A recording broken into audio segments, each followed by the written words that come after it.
সংগ্রাম টিভি। নেতৃবৃন্দরা এখানে সবাই উপস্থিত আছেন।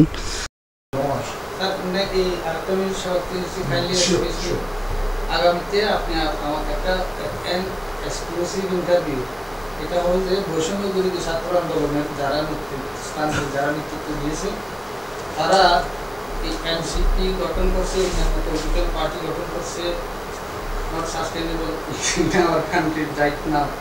এখন আপনাকে বলতে হবে যে মানে সবার থেকে বক্তব্যটা আমি এটি কিন্তু সময়ের দাবি যে তারা জাতীয়তাবাদী দলের সাথে ইনভলভ করে নির্বাচন করে তারা সরকারি সুযোগ সুবিধায় তারা একটা রেগুলেটরি কমিশনের মতো কাজ করতে পারে।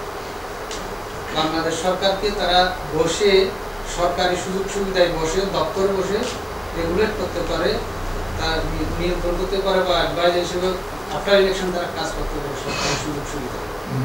সে একটা কথা মানে আমি করছিলাম, কিন্তু সেই সময় আর ইলেকশনের পরিস্থিতি সৃষ্টি হয়নি।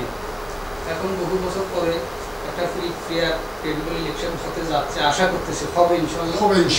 আমরা সবসময় জাতীয়তাবাদী দল পজিটিভ পজিশনে থাকি, সবসময় নির্বাচনমুখী। তো সেই নির্বাচনমুখী অনুষ্ঠিত হয়, সেটা ইন্টারিম গভর্নমেন্ট যদি অ্যাচিভ যদি ভালো হয় তাহলে একটা ভালো নির্বাচন যদি করে তাহলে আমার মনে হচ্ছে যে একটা নির্বাচন হবে, জাতীয়তাবাদী দল বিশাল ব্যবধানে সংখ্যাগরিষ্ঠতা অর্জন করে বাংলাদেশে একটা সরকার গঠন করতে পারে বলে আমরা দৃঢ় বিশ্বাস আশাবাদী।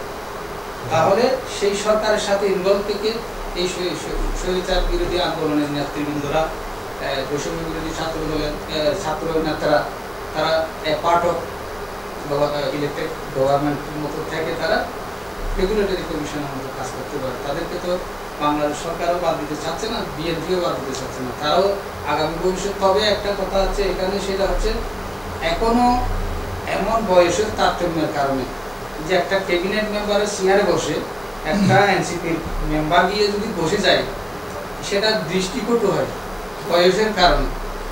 এটা বাংলাদেশের ইনফ্রাস্ট্রাকচার ডেভেলপমেন্ট, ফাইন্যান্স ডেভেলপমেন্ট মানে এগুলো করার জন্য একটা পলিটিক্যাল গভর্নমেন্ট লাগবে, এগুলো good efficient leader, senior leader লাগবে।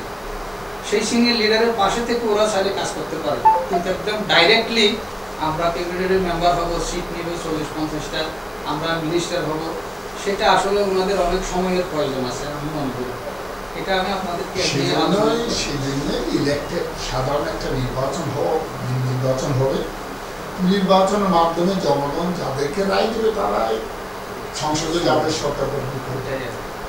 আর বিএনপি তো বলছে প্রত্যেকেই নির্বাচন করবে, সরকার সবাইকে নিয়ে যাবে। সবাইকে ধন্যবাদ।